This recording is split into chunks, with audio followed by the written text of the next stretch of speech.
Britain in the 1970s was a decade of broken promises. Fuel crises, rampant inflation, and endless industrial strikes made every penny count, especially for families scraping together savings to buy a reliable car. But what happened to thousands of ordinary British families was nothing short of a betrayal. They trusted British manufacturers, they believed the brochures, they signed on the dotted line. And then the breakdowns began. From rusting bodywork to catastrophic mechanical failures, these 10 cars became symbols of everything that went wrong. Stay with us, because what sits at number 1 is almost impossible to believe. Number 10. Hillman Avenger. At number 10, we begin with a car that looked perfectly sensible on paper.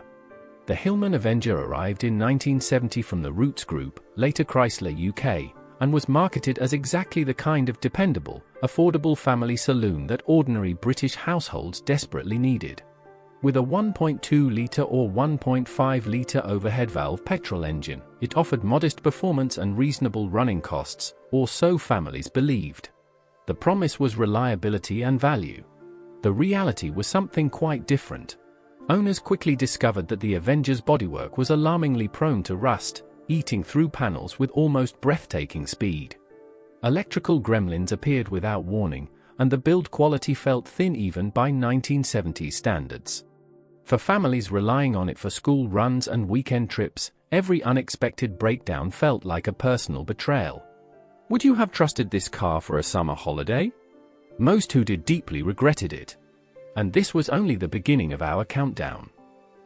Number 9. Vauxhall Viva HC. The Vauxhall Viva HC is a car that millions of British families genuinely believed in. It was launched in 1970 and positioned itself as a practical, affordable family runabout.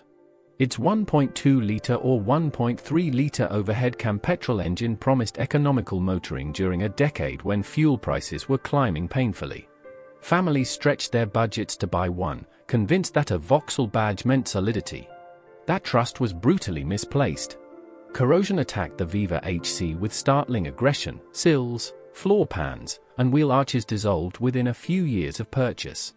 Mechanical reliability proved inconsistent, and the interior materials aged poorly under the demands of family life. Owners who had saved carefully found themselves spending far more on repairs than they ever anticipated. The frustration was widespread and deeply felt across Britain. But that wasn't even the worst part, because the cars ahead made the Viva HC look almost acceptable. Number 8. Austin Maxi. Austin Maxi was a car that British Leyland genuinely believed would revolutionize family motoring. Austin Maxi was launched in 1969 and carried through the early 1970s, positioned as Britain's answer to the practical European hatchback. Its 1.5-litre or 1.75-litre E-Series engine offered respectable power, and the 5-door layout was genuinely ahead of its time. Families were drawn in by the clever packaging and the promise of innovative engineering.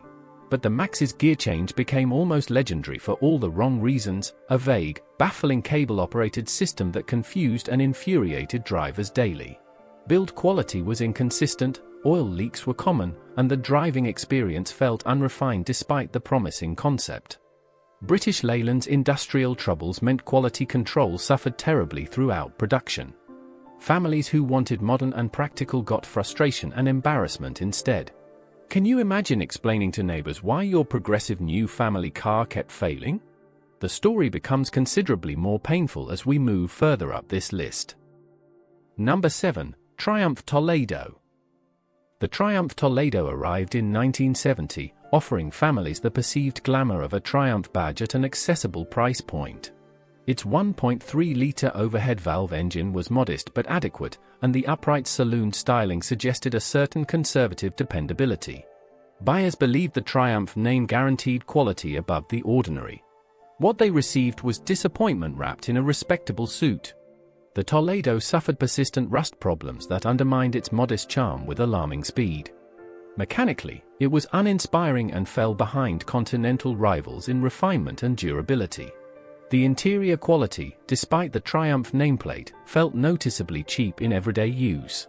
Families who paid extra expecting the prestige of a proper Triumph felt genuinely cheated when the reality set in. Hard-earned savings deserved better than this. The Triumph badge had promised something the Toledo simply could not deliver. And things on this list are about to get significantly worse. Number 6. Morris Marina. Morris Marina is arguably the car that became the defining symbol of British Leyland's troubled decade. The Morris Marina launched in 1971, designed quickly and cheaply to compete against the Ford Cortina. Its 1.3-litre or 1.8-litre B-Series engine was familiar, and the conventional rear-wheel drive layout promised accessibility. Families across Britain bought Marinas in enormous numbers, trusting the Morris name and the sensible pricing. The Marina's problems became almost folklore. Rust attacked ferociously. Handling was widely criticized as dangerously wayward compared to modern rivals. Build quality was inconsistent to the point of embarrassment, with gaps in trim and poorly fitted panels becoming standard complaints. Industrial action at British Leyland plants meant quality control was an afterthought. Owners found themselves at dealerships repeatedly, chasing faults that never fully resolved. This next vehicle exposed something much bigger, a systematic failure of confidence in British manufacturing itself. What happened with number 1 is almost impossible to believe. But we still have more ground to cover first. Number 5. Leyland Princess. Leyland Princess was a car that arrived with genuine ambition and delivered genuine misery. The Leyland 18-22 series, quickly renamed the Princess, launched in 1975 with striking wedge styling by Harris Mann that genuinely turned heads. Its 1.8-litre or 2.2-litre engine range promised something modern and distinctly British. Families looking for space and style were genuinely excited. The hydragas suspension system was innovative but proved temperamental in everyday ownership. Rust appeared with depressing predictability, attacking the distinctive bodywork that owners had initially admired. British Leyland's ongoing industrial chaos meant production quality varied widely between individual cars. Mechanically, problems accumulated over time with a consistency that ground owners down.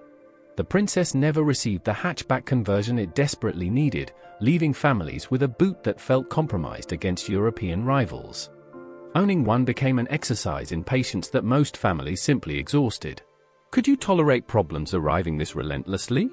The next car somehow managed to be even worse. Number 4. Chrysler Sunbeam. Chrysler Sunbeam is a car that arrived looking like a solution and quickly became its own problem. The Chrysler Sunbeam launched in 1977, a small hatchback designed to give Chrysler UK a competitor in the increasingly important super mini segment. Its 1.0-litre or 1.3-litre engine offered reasonable economy during Britain's fuel-conscious late 1970s.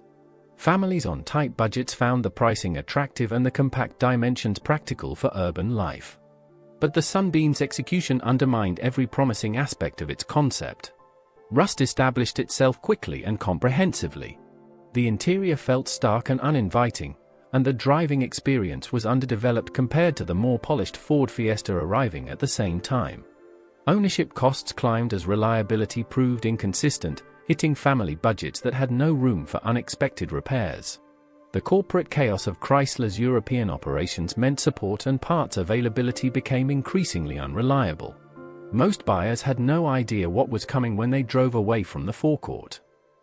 Number 3. Triumph Dolomite. Triumph Dolomite is a car that seduced families with genuine charm and then systematically destroyed their confidence.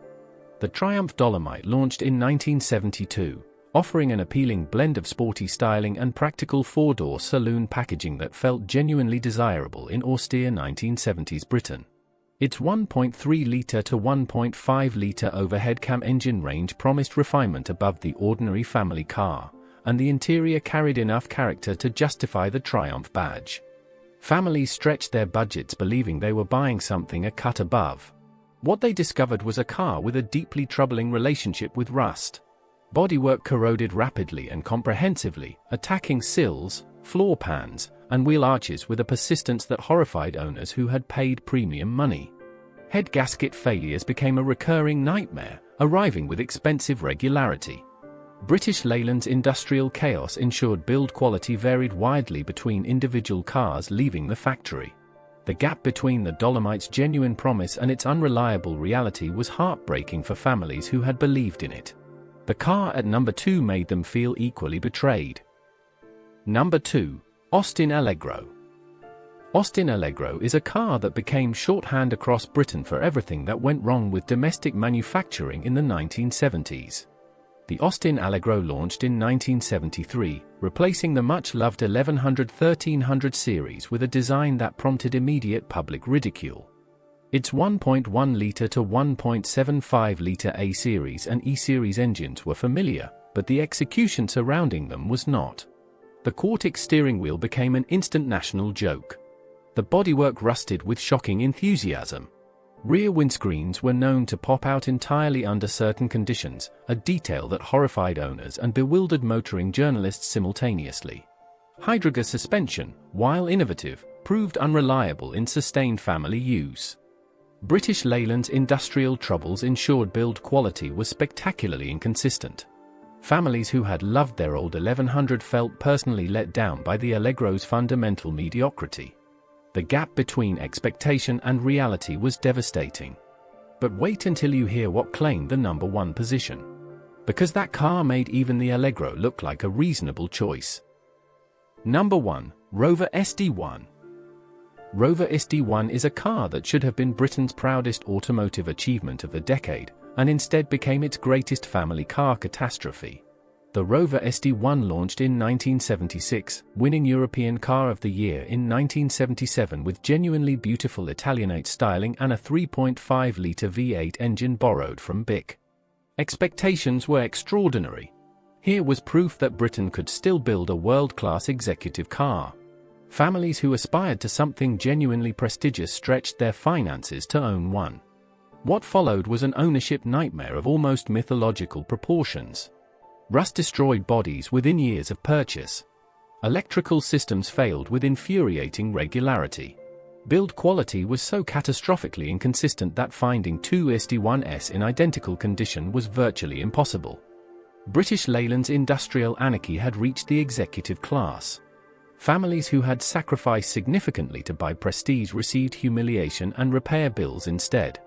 The most beautiful British car of the 1970s became its most heartbreaking betrayal. Hard-earned savings deserved so much better than this.